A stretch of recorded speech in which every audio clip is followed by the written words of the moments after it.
Mwiriwe inshuti zanjye bavandimwe banjye, mfashe uyu mwanya kugira ngo mbaganirize ibintu nize uyu munsi cyangwa se ibintu nabonye dukwiye kwitaho nk'abantu, dukwiye kureba tukabiha n'agaciro cyane.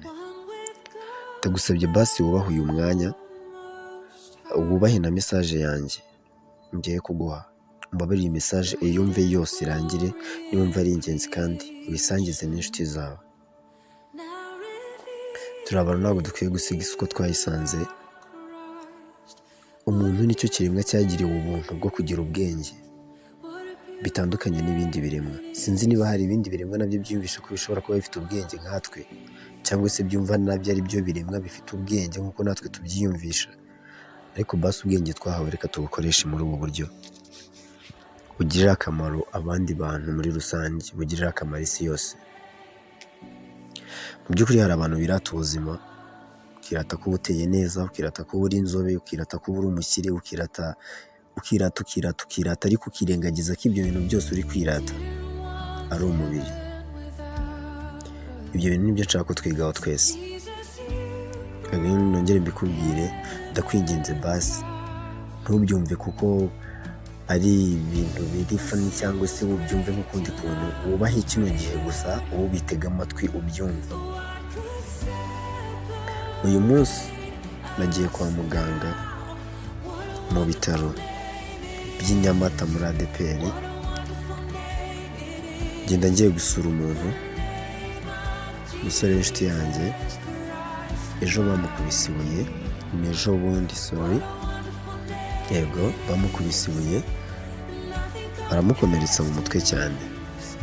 Yagiye kwa muganga ari muri koma, atumva nta kintu na kimwe azi, nyine by'umuntu wagiye muri koma. Byabaye ngombwa ko uyu munsi njya kumusura. Hagiye ngezeyo bibanza no kugorana cyane ko tumugeraho, ariko tuza kumugeraho. Mu by'ukuri hari abantu bagira ibikorwa by'urukundo, bajya gusura abantu kwa muganga bakigwa mu mwanya wabo bakagerayo. Ariko uyu munsi nize ko nta muntu n'umwe nashinjije, nta n'uwo najajinze imyitwarire ye, ariko uyu munsi natekereje ko hari abantu bashobora kuba bajya gusura abarwayi kwa muganga ariko imitima yabo atari iri. Ugatekereza ukavuga reka njye kwa muganga gusura kanaka, umunsi yavuye mu bitaro atazavuga ngo sinamusuye cyangwa se akabibona nabi. Wowe ukajyanwa n'iyo mpamvu yo kugira ngo umunsi yavuye mu bitaro bitazateza ikibazo, utagiye kumusura kuko arwaye cyangwa se ameze nabi akeneye ubufasha bwawe no kukubona. Wowe ukajyayo gusa kugira ngo nava mu bitaro atazakuvuga nabi, atazavuga ko utamusuye. Ukajyayo kubw'iyo mpamvu, ntugende w'umutima uguhamisha ko ugiye kumusura. Ibyo bintu nibyo nabonye uyu munsi. Ageze kwa muganga nsanga hariyo undi musore w'umumotari nawe nzi, yavunitse akaguru. Iyi ni true story, kuko ntashaka kumishinga amazina y'abo bantu, ariko iyi ni true story. Byabaye uyu munsi ku wa gatandatu. Nasanze uwo mumotari w'inshuti yanjye nawe nzi, yari anaziranye n'umuntu nari ngiye gusura nawe, yavunitse akaguru, yakoze impanuka. Izi moto twitegera tugendaho, yavunika akaguru ke nasanze baragahambiriyeho akabido ko tuzi nka 15 kuzuyemo amazi. Ako kaguru ntabwo kagomba kubuja, bagahambiriyeho akabido karimo amazi. Ikibazo namubajije mbese bakubwiye ko basi akaguru kawe kazasubira ku murongo? Arambwira ngo oya, babwiye ko nzajya i Kanombe, bashobora kumutransfera nkajya i Kanombe. Byanteye ubwoba, ndikorakora ahantu hose numva twese. Ariko basi ndavuga hari ikintu mbonye, hari n'ibindi ngiye kwiga. Nakomeje ndagenda mvugana n'uwo nari ngiye kureba ukuntu ameze, nsanga ameze neza. arimo arakira. Yambwiye ati bitarenze umunsi umwe nshobora kuba nataha, dore inkuru nziza kuri njye kuko nari ngiye kureba ukuntu meze, ariko mu by'ukuri natashye n'ubundi umutima wanjye uremerewe cyane bitewe n'abandi bantu basanze. Amagambo nahambiriwe niyo yampaye inyigisho, ni nayo yatumye numva ngomba gufata uyu mwanya nanjye nkagira abantu basibwira abemera kuntega amatwi bakumva. Yambwiye ati Lucky, najyanywe ku kirwa Iwawa ndafungwa. Nafungiwe no muri gereza yo ku Ruhuha igihe kinini cyane, ariko nta kintu na kimwe nigeze nkigira nk'ibintu nigiye muri ibi bitaro maze kureba no gusubiza ubwenge ku gihe.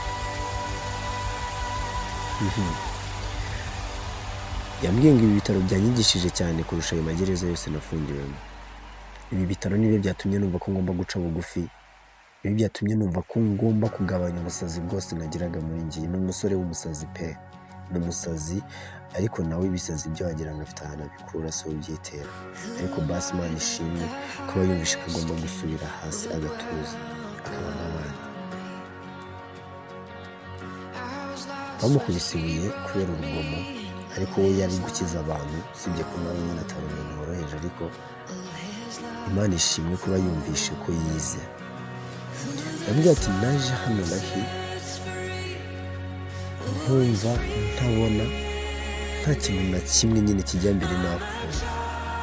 Nongeye gukanguka mbona nambaye bandana mu mutwe n'ibipfuko bingana gutya, mbona iruhande rwanjye haryamye umusaza udafite akaguru, bamuciye akaguru ategereje gukira ngo atahe, gukira igisebe.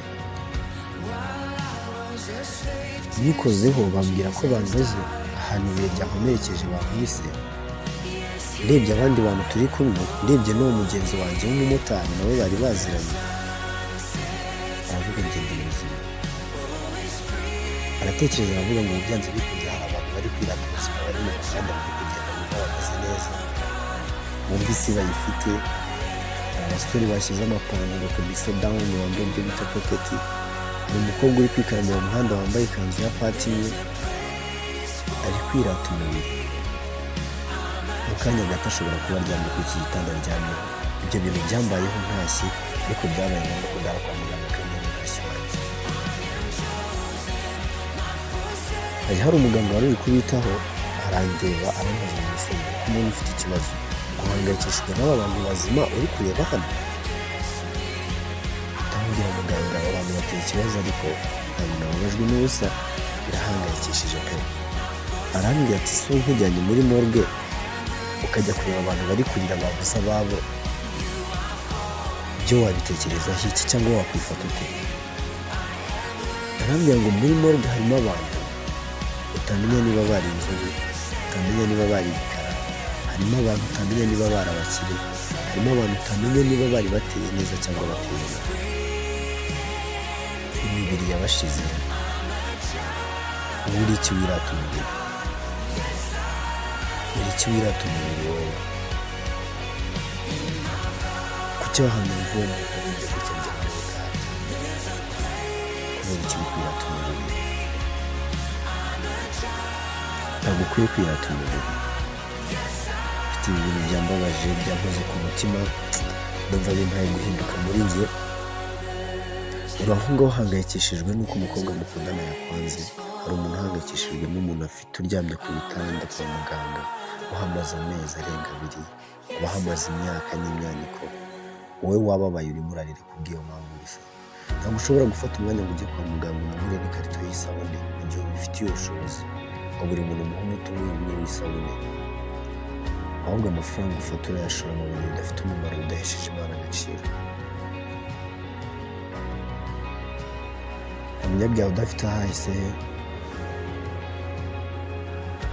Nta munyabyaha udafite ahazaza he, sorry. Nta n'umukiranutsi kandi udafite ahahise he. Ibyo duhuriyeho twese turi abantu,